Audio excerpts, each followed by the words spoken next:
Olá, tudo bem? Graça e paz. Louvado seja o nosso Senhor e Cristo Jesus, o ressuscitado. Eu te convido a ler comigo 1 Coríntios, capítulo 9, do versículo 1 ao versículo 18. O contexto desses versículos é o viver do Evangelho, o viver o Evangelho. O que disse Paulo nos seus dias a respeito do viver do Evangelho? Que isso se tornou uma fonte de lucro inesgotável para a religião, para o sistema religioso. Não são todos, mas é a grande maioria, que vive do Evangelho, porque eles dizem, nós devemos ter salário, porque Paulo disse. Só que vamos ler no contexto que Paulo não se utilizou desse direito. Por que Paulo não se utilizou? Porque esse direito era tratado na lei de Moisés. Paulo recebeu a revelação da sã doutrina, da doutrina saudável, da doutrina de Cristo sem o fermento da lei. Então, se ele não praticava, se ele disse que o batismo foi na cruz, foi na morte de Jesus, se ele disse que os dízimos era coisa da lei, se ele disse que era para não praticar mais obras da lei, da maldição da lei, ele disse que Jesus, na sua morte, resgatou os eleitos, seus filhos, da maldição da lei de Moisés. O porquê Paulo viveria conforme a lei? Nos dias de hoje, se você vai em um lugar e eles falam que prega a graça de Deus, mas eles vivem do pregar a palavra, a Bíblia, porque não é a sã doutrina que eles pregam, é porque eles estão na lei, eles estão debaixo de maldição. Se você contribui, se você dá oferta, dá dízimo, pensando que você está fazendo o bem, pensando que Deus está se agradando disso, está equivocada. Está totalmente no contrário, na contramão do que Deus deseja. Paulo não se utilizou do direito de viver, do pregar o Evangelho, simplesmente pelo fato de anunciar as boas novas com fé e amor, não como um mercenário. Assim Paulo tratou os seus dias depois de ter um contato, depois de ter encontrado o Cristo ressuscitado na estrada de Damasco. Ele abraçou o Evangelho, a sã doutrina, com fé, coragem e amor. Por isso que ele não praticava mais obras da lei. Ele até raspou a cabeça, ele até acompanhou pessoas para fazer voto no templo. Por quê? Porque ele disse que se usou desses artifícios, dessas artimanhas, para o quê? Para conquistar gentios, para converter, fazer prosélito judeus. Então ele se utilizou disso, mas no íntimo dele, na mente dele, não havia mais a lei. Ele comparou a lei de Moisés, a lei mosaica, como esterco, como algo fútil, algo inútil. Vamos ler. 1 Coríntios, capítulo 9, versículo 1. Assim está escrito: será que eu não sou um homem livre? Não sou apóstolo? Não vi Jesus, nosso Senhor? Por acaso vocês são fruto do meu trabalho no Senhor? Por acaso vocês não são fruto do meu trabalho no Senhor? Versículo 2. Eu estou utilizando a Nova Almeida Atualizada, a NAA. Versículo 2. Se não sou apóstolo para outros, certamente o sou para vocês, porque vocês são o selo do meu apostolado no Senhor. Versículo 3. A minha defesa diante dos que me questionam é esta. Versículo 4. Será que nós não temos o direito de comer e beber? Versículo 5. Será que não temos o direito de levar conosco uma mulher crente como esposa, como fazem os demais apóstolos, os irmãos do Senhor e Cefas? Versículo 6. Ou será que somente eu e Barnabé temos que trabalhar para viver? Então, Paulo aqui estava respondendo alguém ou questionando alguém sobre o direito dele, de Barnabé, de fazer as mesmas coisas que os outros faziam. Cefas, que era Pedro, era casado. Tiago era casado. João, não sei se era casado. E ele estava falando, será que ele e Barnabé também não tinham o direito de ter uma esposa? De ter filhos? Mas Paulo abdicou disso. Por quê? Para viver somente para o Evangelho. Vamos continuar, versículo 7. Quem é que vai à guerra às suas próprias custas? Quem planta uma vinha e não come do seu fruto? Ou quem apacenta um rebanho e não se alimenta do leite do rebanho? Versículo 8. Será que eu digo isso apenas como homem? Não é verdade que a lei também diz? A lei também diz. Veja de onde Paulo tirou argumento para se fazer, para ter o direito de comer do templo, de se alimentar das ofertas que eram dadas, dos dízimos que eram alimentos, que nunca foi dinheiro, que era colocado no templo. Como fazia o quê? Os levitas e os sacerdotes. Porque naqueles dias, quando Paulo disse isso, o templo ainda estava de pé, o juízo de Deus ainda não tinha vindo, a parousia, a vinda, o dia do Senhor, ainda não tinha ocorrido, o qual se deu no ano 70. Então o templo ainda estava de pé. Ele estava falando sobre isso. Versículo 9. Porque na lei de Moisés está escrito: não amarre a boca do boi quando ele pisa o trigo.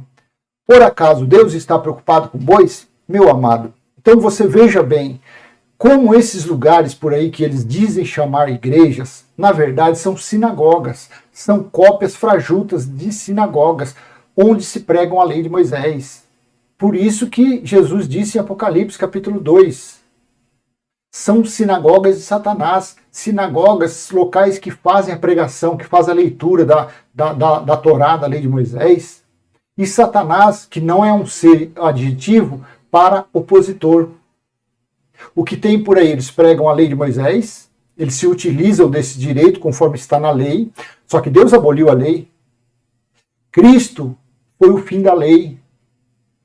Cristo foi o fim da lei, mas para a religião, para a teologia, Cristo não foi o fim da lei.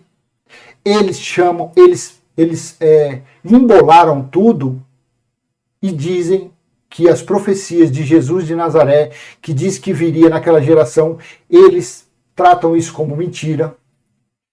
Eles rejeitam que Cristo foi o fim da lei. Então eles pegam ordenanças, pegam itens das leis que os favorece para aplicar na vida dos fiéis, colocando maldição na vida dos fiéis. Então, 2 versículos, tanto 8 quanto 9, fala que isto é conforme o que? A lei de Moisés. Só que Cristo, depois, quando ele morreu, ele resgatou os que estavam na maldição da lei de Moisés. Jesus de Nazaré, o Filho do Homem, ele veio para cumprir, para viver, para praticar a justiça de Deus e ser, assim, o Cordeiro perfeito do sacrifício. Então, não tem como você apresentar alguma coisa aí fora que eles dizem que são igrejas, como você apontar um lugar desse como igreja. Não tem como. É sinagoga, porque eles estão o quê?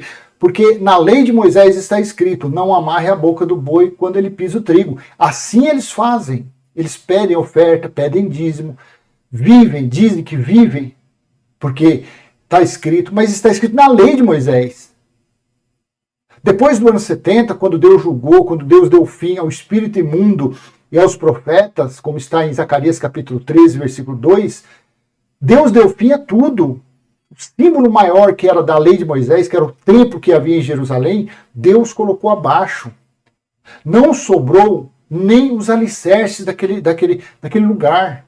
O templo de Deus é espiritual. O templo de Deus está no coração, está no espírito dos homens.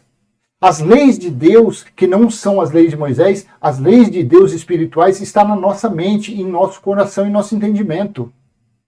Então, o que tem aí fora, eles se utilizam desses 2 versículos para enriquecerem, para se tornar poderosos, para não trabalharem, para tirar seus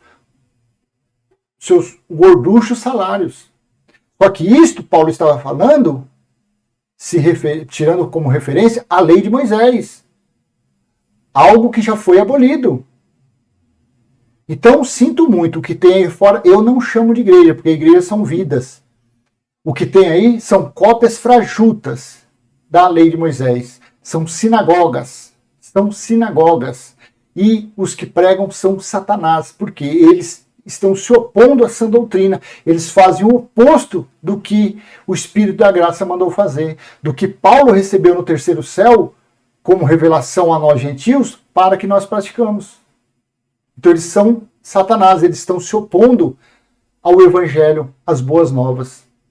Eles vivem Mateus, Marcos, Lucas e João. E eles dizem que ali é o Evangelho, mas ali não é o Evangelho. Ali o Evangelho era da circuncisão, era o Evangelho dos judeus. Ali é a lei de Moisés, porque Jesus de Nazaré veio para cumprir.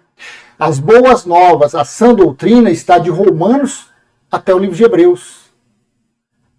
Porque depois vem Tiago, João, Pedro, Apocalipse, eles eram o quê? Judeus. Eles tinham, o evangelho deles era o da circuncisão. Está entendendo? Vamos continuar.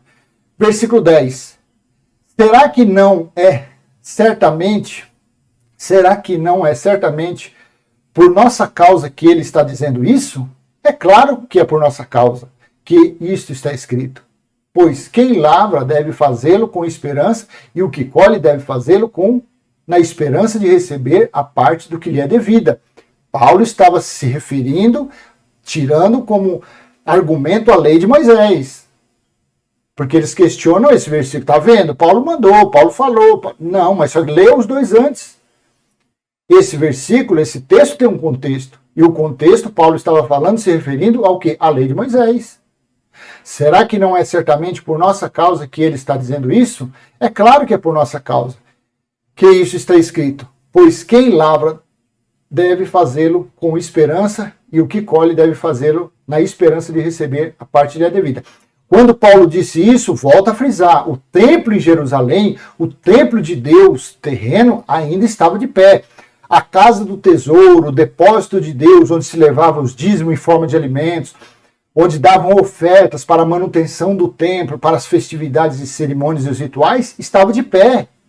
Estava todo vapor, porque não havia chegado ainda o juízo de Deus. Tem que ter esse discernimento, tem que ter esse entendimento. Não confunda lé com cré.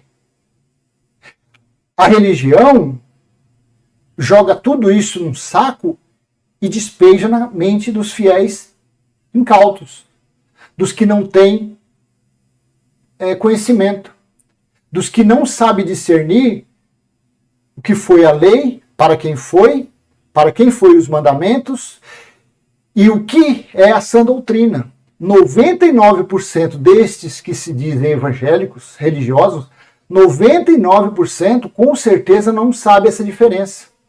Então, tanto para eles, para essas pessoas, tanto faz falar do sacrifício da oferta da viúva pobre, como falar das 1000 cabeças que Salomão sacrificou, Sansão com a queixada de... Então, para eles, tanto faz, tudo lei. Para eles não discernem o que é dito na sã doutrina, o que se refere a sã doutrina e o que se refere à lei.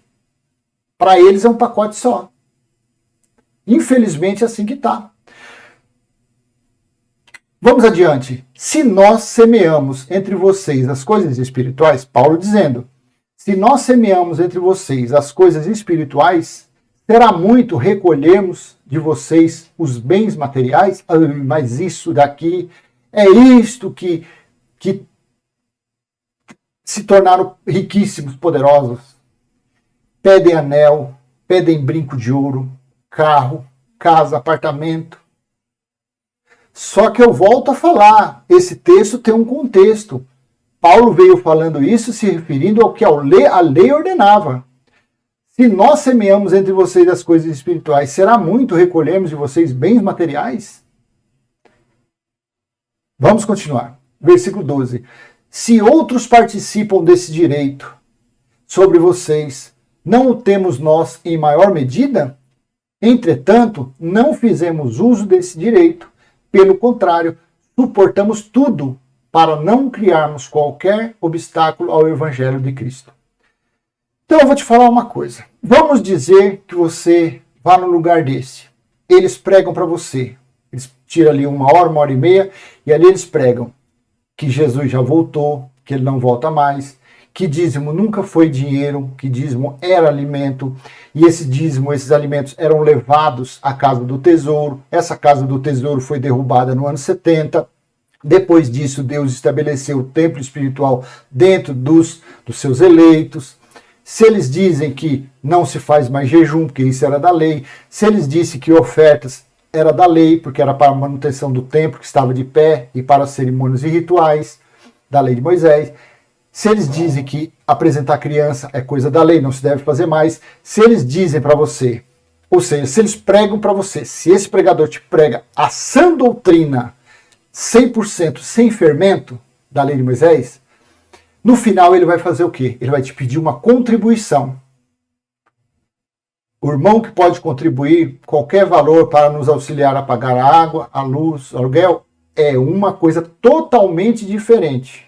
Ele fez o que? Ele pregou para você a sã doutrina, ele pregou o evangelho da graça, ele não colocou o fermento, ele não colocou nenhum preceito do antigo pacto, e no final ele pediu a contribuição para pagar contas daquele espaço.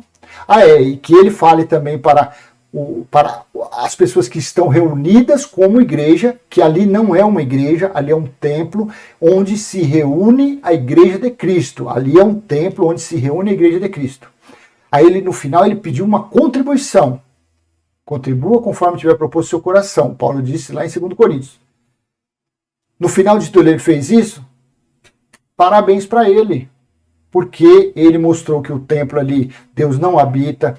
Ele provou, ele mostrou através das escrituras que tudo já ocorreu, que já houve a parousia, que o corpo de Cristo é a igreja, e a igreja são vidas. Então ninguém mais come pão e bebe suco, que isso aí era da Páscoa judaica. Então ele colocou tudo pratos limpos. No final ele fala, apresenta lá na frente um casal, ele está desempregado, está passando necessidade, vamos contribuir com o que você puder, ajudar. O valor não importa. Vamos ajudar ele a pagar o aluguel. Vamos ajudar, vamos comprar cesta básica para ele. Vamos, na época do inverno, vamos fazer uma reunião e fazemos sopa, fazemos lanche, vamos levar para o templo de Deus que estão debaixo dos viadutos, o templo de Deus que estão passando frio, necessidade, porque o templo de vida, meu amado, o templo de Deus são vidas. Deus habita no espírito dos eleitos. Essa palavra tem que chegar aos filhos dele, aos eleitos deles que estão sem saber. Está no mundo passando fome e frio, vivendo como mendigo, vivendo como estrangeiro, forasteiro, e ali está um eleito de Deus. Então você tem que se levar essa palavra para eles. Então fez esse ajuntamento, fez essa coleta de contribuições, parabéns. Você está frequentando um lugar que os irmãos estão reunidos como igreja e Cristo é o cabeça. Ali está reinando o Espírito da graça. Aí sim. Tudo bem. Agora, Paulo está falando, se outros participam desse direito sobre vocês, não o temos nós em maior medida, entretanto não fizemos uso desse direito. Pelo contrário, suportamos tudo para não criarmos qualquer obstáculo ao Evangelho de Cristo. Não o Evangelho de Jesus de Nazaré, ao Evangelho de Cristo. Então, se esse lugar que você frequenta, ele prega realmente o Evangelho de Cristo, parabéns. Agora eu quero ver você achar isso. Quero ver você achar isso nessa região celestial, nesse céu atmosférico. Quero ver você achar isso. Porque eles até podem ameaçar de pregar graça, mas no final tem o envelope do dízimo. No primeiro domingo do mês tem o comer pão e beber suco, que é uma imitação muito da frajuta, muito da desqualificada da Páscoa judaica. O batismo nas águas, que é a lei da purificação. Então você já não tem que dar nem um centavo, você não tem nem que frequentar um lugar desse. Se eles põem fermento na graça de Deus, se eles colocam doutrinas, preceitos, ordenanças, rituais do pacto, da lei de Moisés, corra desse lugar, porque aí você não tem que contribuir, não tem que fazer, nem você nem pode estar nesse lugar aí, porque você está debaixo da maldição. Então é assim, Paulo estava falando. Só que Paulo não imaginava que depois de quase 2000 anos iria estar essa balbúrdia que está por aí. Essas casas de fraude que está por aí. Paulo não imaginava um negócio desse. Porque senão Paulo teria escrito diferente. Então não é porque você vai num lugar que tem homens vestidos terno, homens de preto, igual aquele filme, com a Bíblia aberta, lendo lá Salmo, lendo Sansão, lendo Deuteronômio, lendo as maldições e as bênçãos, que você está numa igreja, você está num templo, e na verdade você está numa imitação muito sem qualidade de uma sinagoga. Vamos continuar, versículo 13, 1 Coríntios, capítulo 9, versículo 13. Vocês não sabem que os que prestam serviço sagrado se alimentam no próprio templo e que os que servem ao altar participam do que é oferecido sobre o altar? Vamos parar aqui. Aqui chegou nesse versículo 13, que esclarece tudo o que Paulo vem falando até agora. Vocês não sabem que os que prestam serviço sagrado se alimentam do próprio templo? O templo de Deus hoje, aonde é? Paulo se referia aos sacerdotes e aos levitas, porque naquela época, naqueles dias, o templo estava de pé. O templo onde se ofereciam sacrifícios, holocaustos, onde se levavam dízimos. E os levitas e os sacerdotes que ministravam ali, que gerenciavam, eles sim distribuíam para os órfãos, para as viúvas, para os estrangeiros, para os levitas. Eles administravam as ofertas para as festividades, festa do tabernáculo, festa do Shabá, festa da lua nova. Então era quase todo dia festa. Então ali ele administrava essas ofertas, que era com prata, ouro, não era com real, com dólar, e os alimentos que vinham de todas as partes, a 10ª parte colhida da lavoura. E tinha oferta, o dízimo especial a cada 3 anos. Então, o dízimo era uma vez por ano, na colheita, e depois tinha o dízimo, que era um dízimo mais especial, que era a cada 3 anos. Cereais, alimentos, que era para alimentar eles. Então, ele estava falando, vocês não sabem, que os que prestam serviço, quem prestava o serviço naquele tempo? Eram os sacerdotes, eram os levitas. Não era pastor, bispo, presbítero, nada disso. Nada disso. Então eles se alimentavam do que era levado no templo. Só que o templo foi derrubado. Quando Deus julgou Israel, quando o Filho do Homem veio como juiz, ele julgou Israel, ele aniquilou, ele destruiu o templo que havia em Israel. O templo não existe mais. Esses templos construídos por aí são templos de homens. Foi templos que eles tosquearam as ovelhas, que eles roubaram, que eles enganaram, aí eles levantaram esses templos suntuosos, mas não tem nada a ver. O templo que foi finalizado foi aquele, porque depois do ano 70 ele estabeleceu o templo espiritual. Não há mais templo terreno. De Deus não, tem dos homens. Então, vocês não sabem que os que prestam serviços sagrados se alimentam do próprio templo e os que servem ao altar participam do que é oferecido sobre o altar? O altar, local de sacrifício. Se aonde você frequenta, eles dizem que chama igreja, só que tem um altar, é local de sacrifício, é templo, é lei, é mandamento, é ordenança, é maldição. Onde se reúne como igreja não pode ter altar. O altar de Deus são vidas.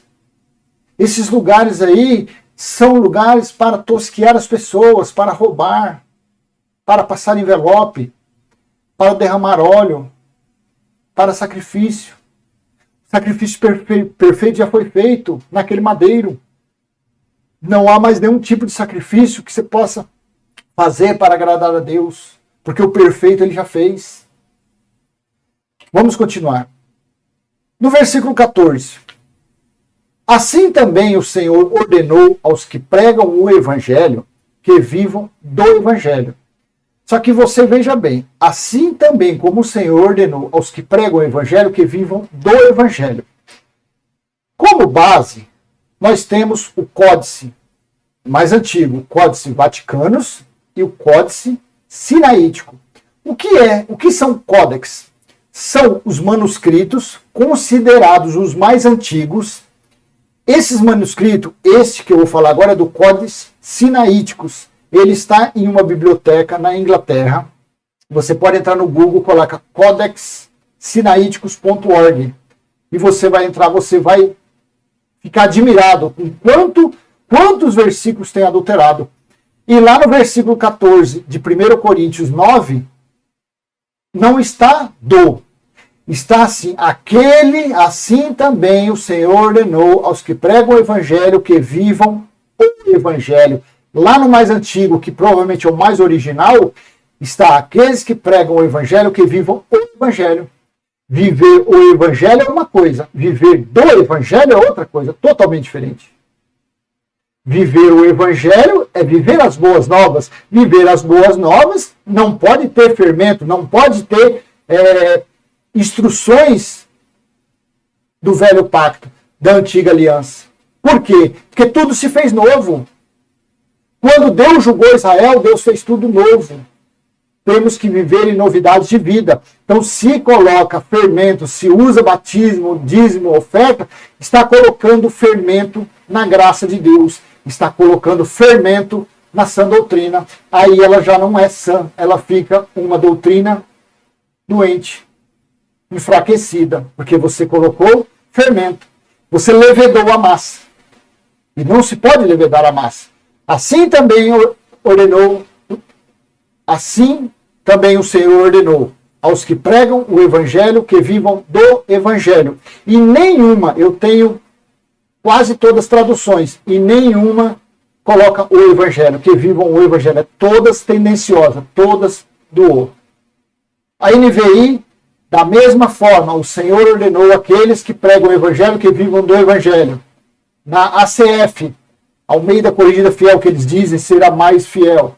Assim ordenou também o Senhor aos que anunciam o evangelho que vivam do evangelho. Então, todas é tendenciosas. Nenhuma eles procurou, eles se utilizaram como base os manuscritos mais antigos, a Igreja Católica, depois o filhote da Igreja Católica, que são as igrejas evangélicas, e mesmo assim eles colocaram esse desenho aqui.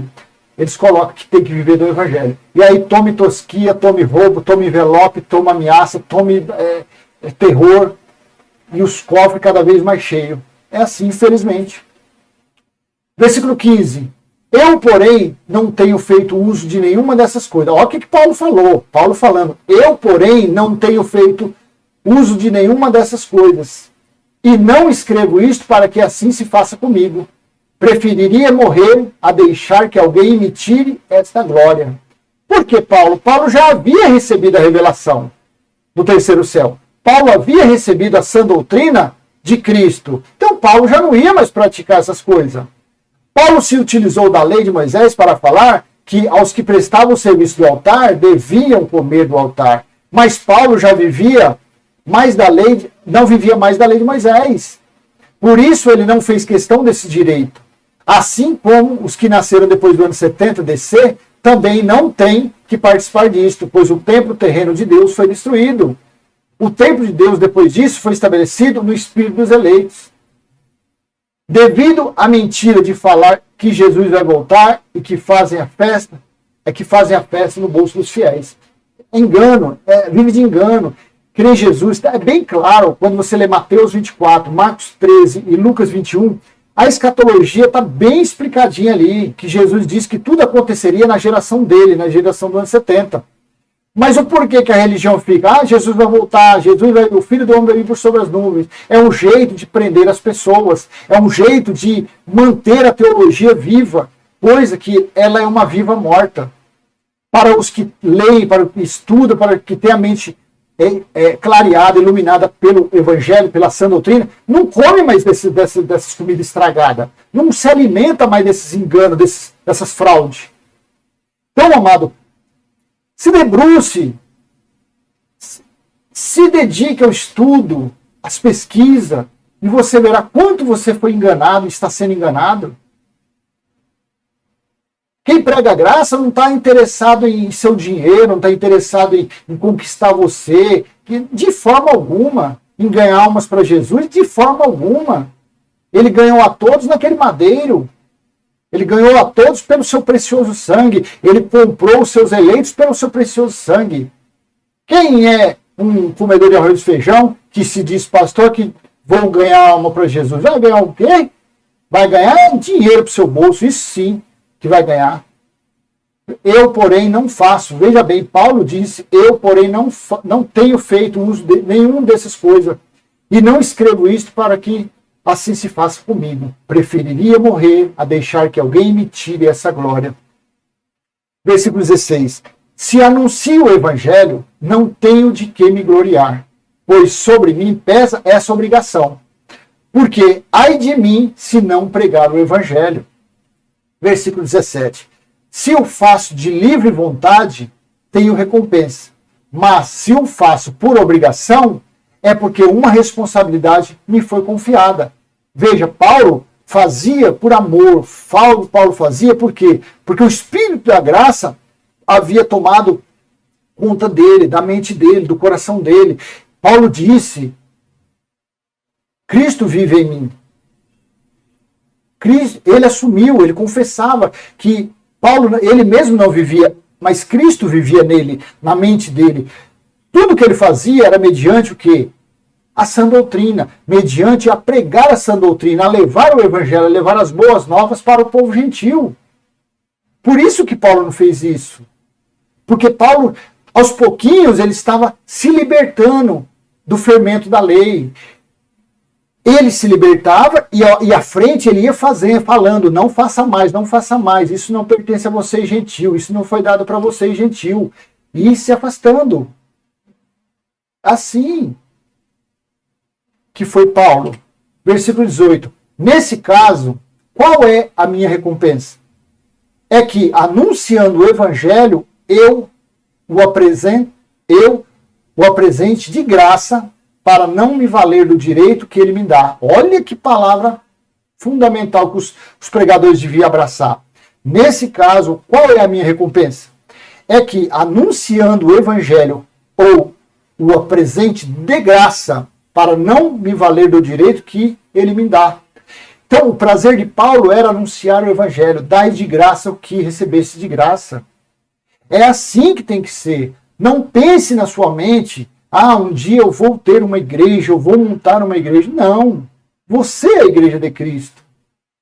Passe à frente de graça, porque você recebeu, você está recebendo de graça. Se você está recebendo de graça, passe à frente de graça.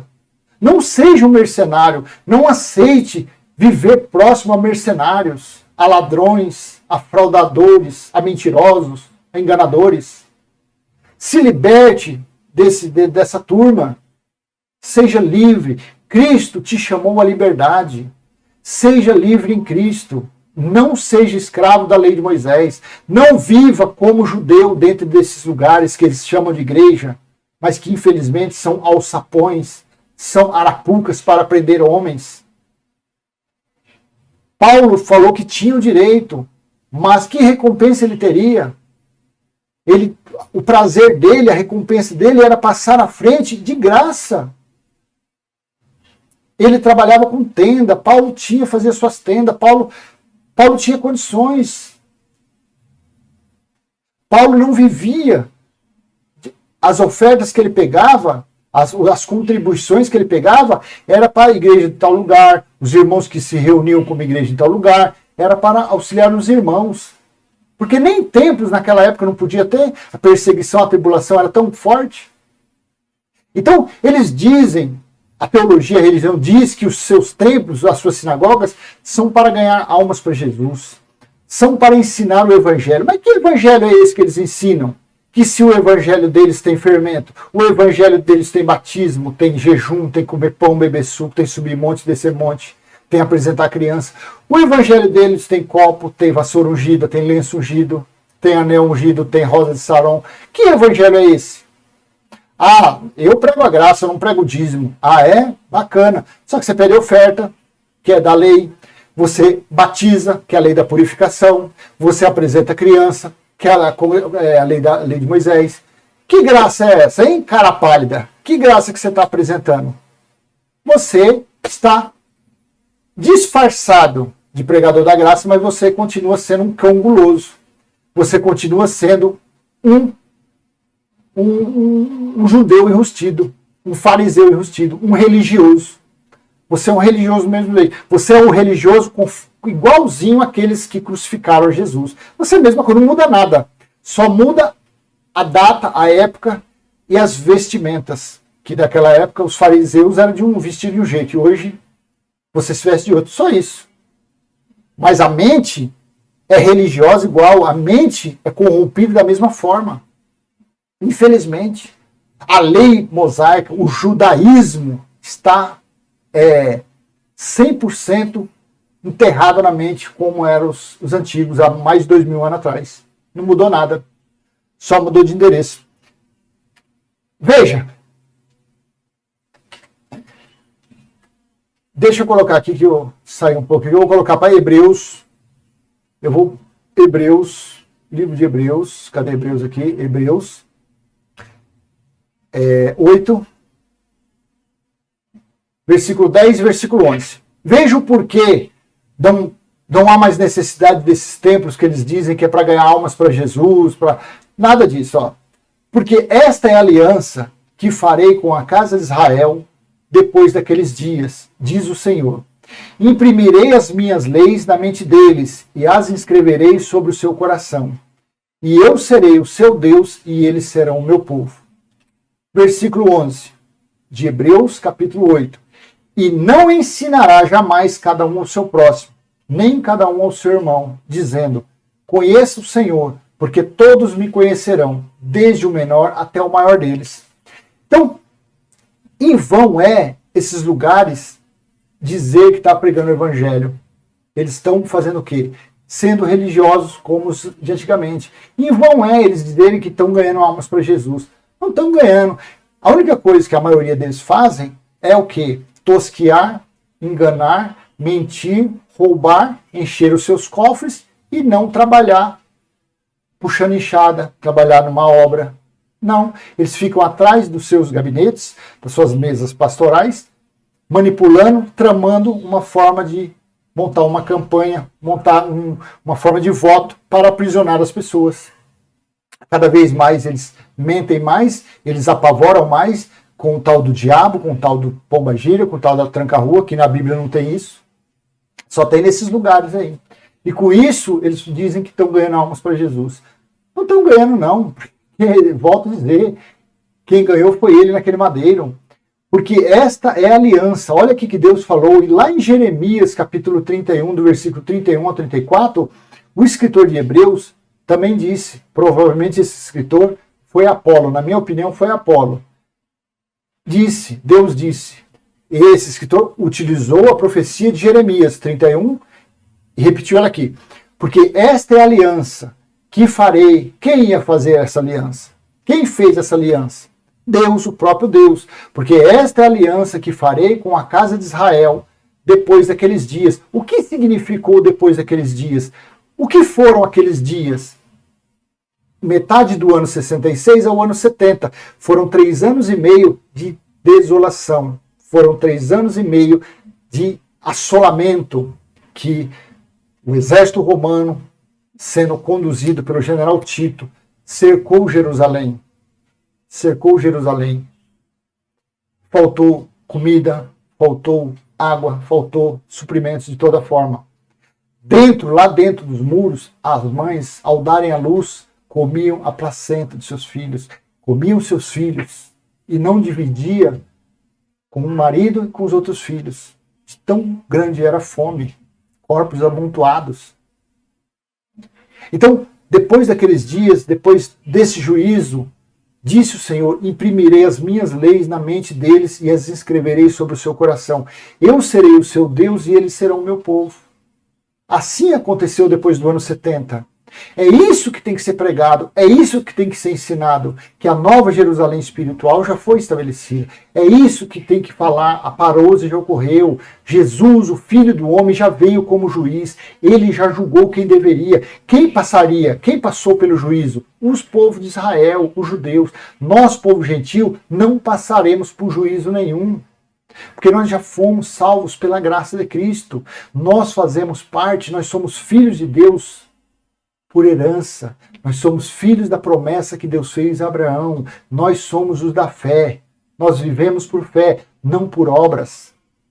Então, amado, se você anda praticando obras dentro desses lugares, achando que está agradando a Deus, sinto muito, você não está sendo um filho da promessa que Deus fez a Abraão. Você não está sendo um herdeiro da promessa que Deus fez a Abraão. Você está vivendo como os fariseus. Você está confiando nas leis de Moisés. Jesus de Nazaré, nos dias de sua carne, disse em João, capítulo 5, versículo... Vou colocar aqui. João, capítulo 5...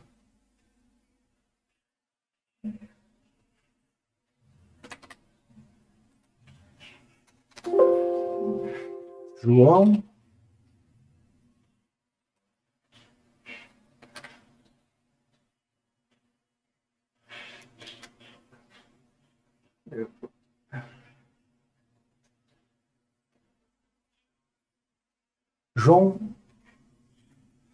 olha, João, livro histórico de João, capítulo 5, versículo 45.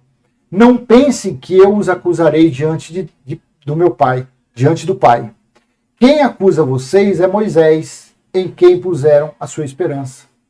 Então, você que pratica obras da lei de Moisés, você está como esses fariseus e judeus na época de Jesus de Nazaré. Não pense que eu os acusarei diante do Pai. Quem acusa vocês é Moisés, em quem puseram a sua esperança. É assim que está a religião. A religião está como? Está debaixo da maldição. Está debaixo de quê? Das ordenanças de Moisés. É isso que está acontecendo. Infelizmente. Então diz assim, ó, no versículo 11. E não ensinará jamais, Hebreus capítulo 8, versículo 11. E não ensinará jamais cada um ao seu próximo, nem cada um ao seu irmão, dizendo, conheço o Senhor, porque todos me conhecerão, desde o menor até o maior deles. Então esse negócio de pregar o evangelho, essa necessidade foi antes do ano 70. Por isso que naquela época, Jesus, quando subiu, ele deu dons aos homens para pastores, presbítero, bispo, evangelista, naqueles dias, 37, 38 anos, para preparar os que herdariam a salvação no ano 70, quando viesse o juízo. Por isso que eles ali naquela época existiam profetas, pastores, bispos. Quando o perfeito veio, como está lá em 1 Coríntios 13, versículos 7, 8 e 9, quando o perfeito veio, finalizou tudo isso. Porque não há mais necessidade. É Deus agora que cura, é Deus que fala na sua mente, é Deus que te ensina, é Deus que te conduz. Não há mais anjos ministrando sobre a nossa vida. Anjos ministraram até o ano 70. Depois disso, não. Por quê? E não ensinará. Mas Deus falou isso depois de quando? Porque esta é a aliança que farei com a casa de Israel, depois daqueles dias, depois do juízo. Aí, ó, e não ensinará jamais cada um ao seu próximo, nem cada um ao seu irmão, dizendo, conheça o Senhor, porque todos me conhecerão, desde o menor até o maior deles. Então, em vão você está dando o seu dinheiro para um enganador. Você está dando o seu suado dinheirinho para um ladrão, um mentiroso, para um tosquiador, para um cão guloso. Saia desse lugar, obrigue essa pessoa a trabalhar, pegar no cabo de uma enxada, numa colher de pedreiro. Obrigue ele a pegar numa marreta para quebrar pedra, para ganhar o sustento dele. Chega de engano, de mentira, de fraude. Amém, amado? Então, o correto é, quando se lê no manuscrito mais antigo, que é o Códice Sinaítico, viver o Evangelho, não do Evangelho. Então, fica depois do juízo, ocorrido no ano 70, o próprio Deus é quem ensina os seus filhos e os eleitos, não dependendo mais de homem nenhum para fazer isto. Acabamos de ler Hebreus capítulo 8, versículo 10 e 11, que foi tirado de Jeremias capítulo 31, do versículo 31 ao 34. É Deus mesmo que coloca o amor no seu coração. É Deus que coloca a misericórdia. É Deus que coloca a compaixão. É Deus mesmo que te faz feliz. Confesse 24 horas por dia. Deus mora em meu espírito. Deus reina no meu espírito. Que se você fumar, se beber, se você fizer qualquer obra da carne, Ele vai te libertar, Ele vai te dar livramento e você vai começar a reinar em vida. Você vai ter paz, justiça e amor no Espírito Santo, que é isto que é o reino de Deus. Amém? Graça e paz. Se foi útil para você essa mensagem, dê um like, compartilhe, se inscreva no canal. Vamos levar adiante a mensagem da sã doutrina aos nossos irmãos eleitos que estão sendo enganados, que estão sendo tosqueados pela religião, pela teologia. Amém? Graça e paz. Até a próxima, se Deus assim permitir. Tchau, tchau.